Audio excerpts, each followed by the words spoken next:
Hello everyone, Matt from Model Minutes here and welcome back to the workbench for another unboxing. This week I'm taking a look at this, the XFY-1 Pogo in 1/72 scale from Mistercraft. So join me as I take a look inside the box and see what this kit is like.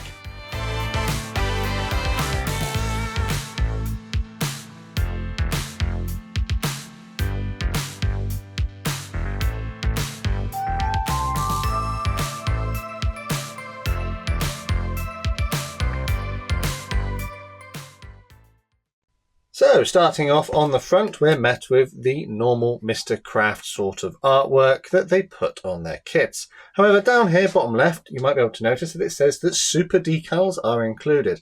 Not really sure what a super decal is, but this kit has got them. On the top left here, you can see that there was a very large price sticker, which was £13. And that is the price that I paid for this kit in the shop. And as we go through, I'm sure we'll come to a conclusion as to whether that is an appropriate price or not. Up here as well, it tells us that there's one decal scheme included, and that is for the United States version. Flipping over to the back, there's absolutely nothing to see here. And then on the edges, we've got some multilingual safety information, some information about the kit. We've got our made in Poland marking down here, and it tells us that the kit is suitable for those aged 14 and older.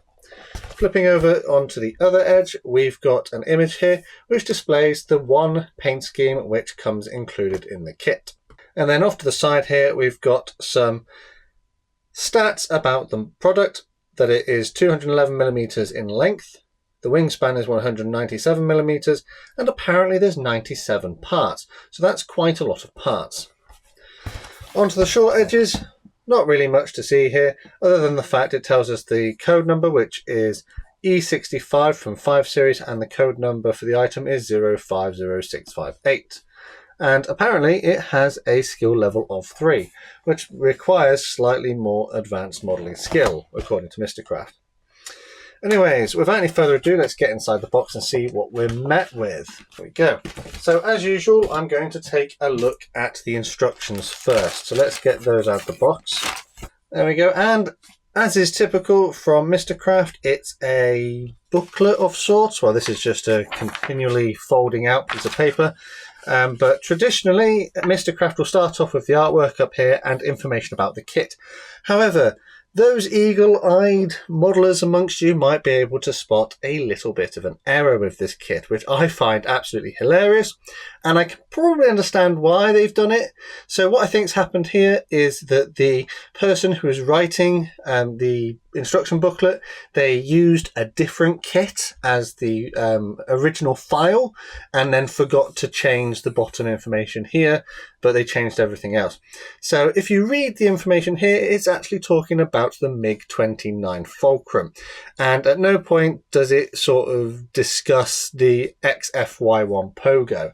So if you were expecting a bit of historical information about the actual Pogo, which I would have done because it's a very unique and interesting looking aircraft, however, we're not going to have that because this is all about the MiG-29. Feel free to pause and read that if you want to know about the MiG-29. So that small error aside, let's have a look at the rest of the instructions. On the first page, we've got ourselves a sprue map.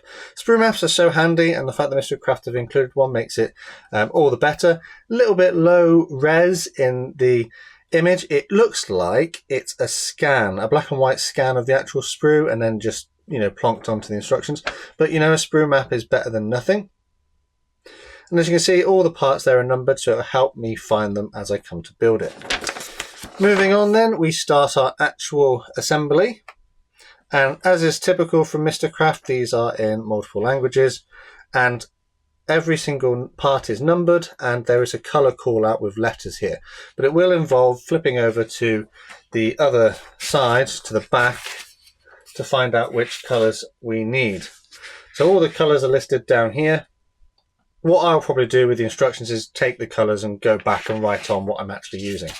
Anyway, so we start off by assembling our main rotors. It's contra-rotating, so there should be 2 propellers, one going in each direction. And I believe that if you're careful, you might be able to get away with allowing it to rotate when it's been assembled to the model.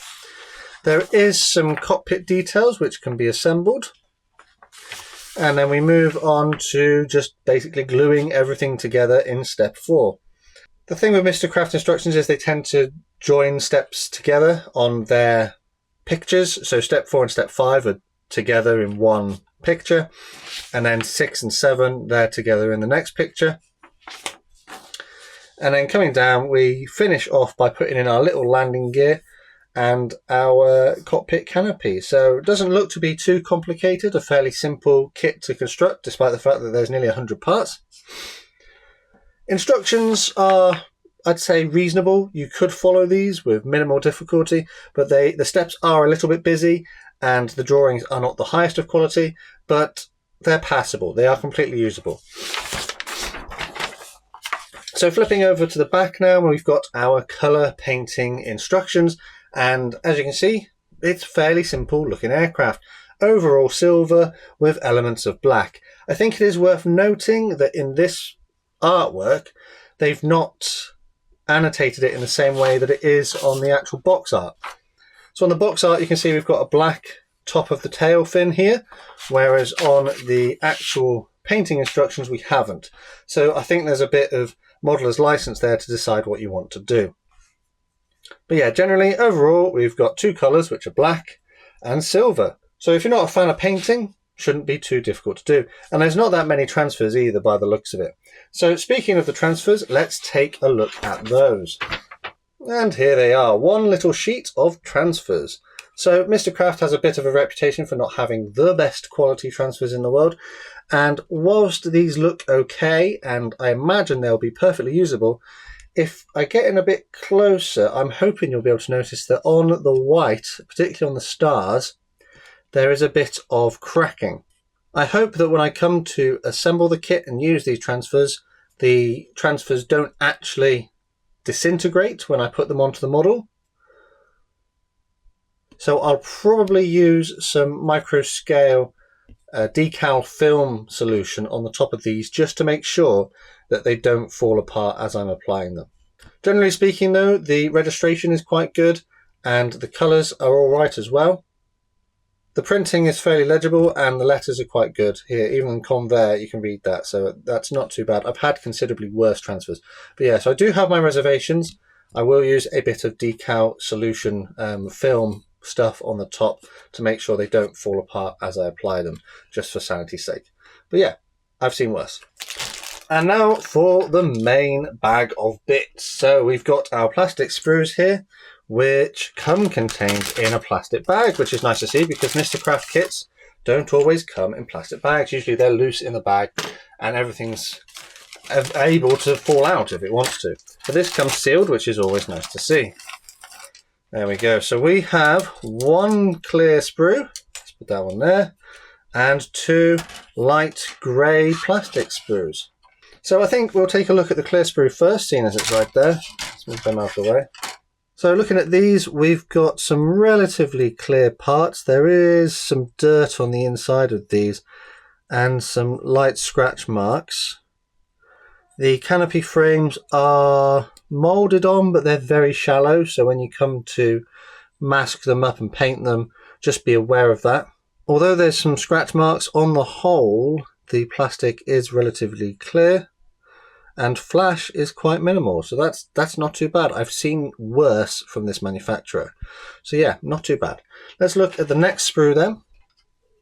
And what have we got on this one? We've got our fuselage halves, our propeller blades, cockpit details, if you can call them that, tail, or engine exhausts, air intake, and some other small details. We've got the landing gear here as well. So looking at the inside of the fuselage then, you can see that there's no cockpit detail in there. It's literally just the mounting pins for the floor and bulkheads. The control panel actually has some moulded on detail, which is quite nice to see. Fairly simplistic, but not too bad.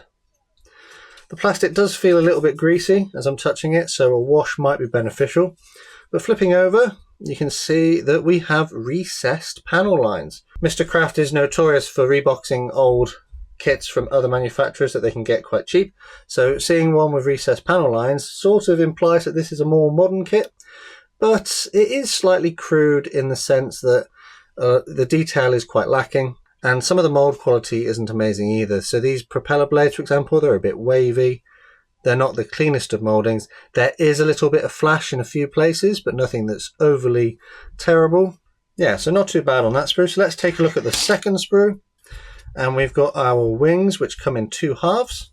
Again, recessed panel lines. Plastic feels a little bit thin. Nose cone, spinner for the prop. A little bit of flash on that. And the other tail surfaces here. And that is pretty much it. So yeah, these don't look too bad. This is not the worst kit that I've seen from Mistercraft, and it is a particularly interesting subject. So let's round this one up. What did we have? We had 2 grey plastic sprues and 1 clear one, which came contained inside a plastic bag. A fairly well printed set of decals, but a little bit questionable in the possibility that it might disintegrate as I apply it to the model, so I will need to take extra care with those. A set of instructions which are primarily to the normal standard from Mistercraft, with a massive error in the sense that the information on the bottom doesn't actually relate to the aircraft included, all of which comes contained within a reasonably attractive box. So let's talk a little bit about the history of this kit. Whilst this kit was introduced to the Mistercraft range back in 2022, this, as I'm sure you're probably aware, is not a brand new tooling, despite the fact it's got some of those nice recessed panel lines. This kit is actually a KP Models tooling which dates back to 1993. Since then, it's been released as part of a few different ranges a number of different times, until we get to now, which is the most recent one. Still not entirely sure what super decal means. I guess it means that the transfers are higher quality than normal, but I guess that remains to be seen. And if we're looking up here at the price, I paid £13 for it in the shop, and personally, for what we're getting inside the box, I feel that that is quite a bit high. I know that other sellers online have got it for a slightly cheaper price, but I would be much happier paying probably about half of what I paid for it here. But yeah, I think it's probably time to wrap this one up. This is a slightly pricey version of an old tooled kit, which, although has some slightly crude details, isn't the worst kit that I've seen from Mistercraft. The instructions are reasonably easy to follow, but do suffer from a few errors.